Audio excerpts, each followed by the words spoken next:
E commerce કંપનીઓના fake review પર હવે એક્શનની તૈયારીઓ કરી રહી છે। કન્ઝ્યુમર અફેર મંત્રાલય રિવ્યૂ પર જાહેર કરેલી ગાઈડલાઇન્સને અનિવાર્ય કરવાની તૈયારી કરી રહ્યું છે અને આના માટે સ્ટેક હોલ્ડર્સની સાથે બેઠક પણ બોલાવવામાં આવી ગઈ છે।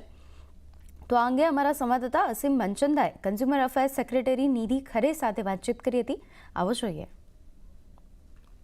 हमारे साथ इस वक्त कंज्यूमर अफेयर सेक्रेटरी निधि खरे में आज आपने फेक रिव्यूज के ऊपर स्टेक होल्डर के साथ बैठक की है, क्या निकल कर क्या है, कब तक ये मैंडेटरी हो सकती है गाइडलाइन? आप जानते ही हैं कि फेक रिव्यूज पेड रिव्यूज के ऊपर एक BIS के द्वारा एक स्टैंडर्ड लाया गया था। 1.5 साल पहले हम लोगों ने इसे वॉलंटरी स्टैंडर्ड के रूप में इंडस्ट्री के साथ शेयर किया था। सभी ई कॉमर्स एंटिटीज को इससे अवगत कराया, इसके प्रावधानों से।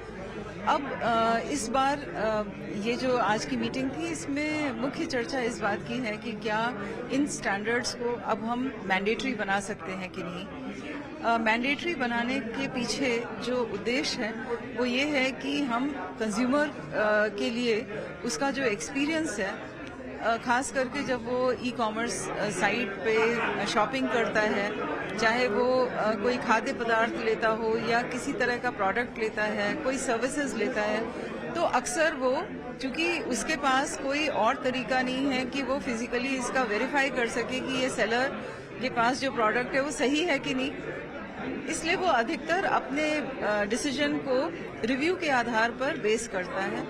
लेकिन यहीं पर रिव्यू सही है कि नहीं, ये अक्सर हाँ जो ई कॉमर्स एंटिटीज हैं वो कई बार एजेंसीज को हायर करके पेड रिव्यूज की व्यवस्था करती हैं या फेक रिव्यूज की भी व्यवस्था होती है, जिससे कि कंज्यूमर का जो हित है वो काफ़ी संकट में पड़ जाता है।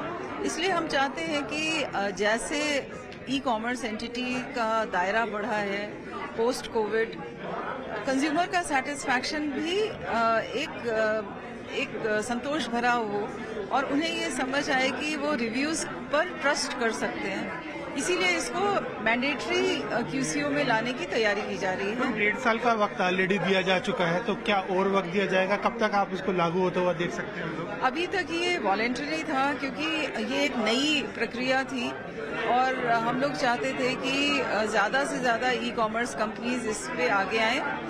मुझे बहुत खुशी हो रही है ये कहते हुए कि आज की इस बैठक में सभी जो ई कॉमर्स एंटिटीज़ हैं उन्होंने अपना समर्थन दिया है और कुछ एक छोटे मोटे उन्होंने सुझाव भी दिए हैं और हम लोग इसको जल्द ही इस प्रक्रिया में हैं कि इसको एक मैंडेटरी QCO के रूप में इसे अनिवार्य श्रेणी में लाने से कंज्यूमर्स के हितों की संरक्षण होगा।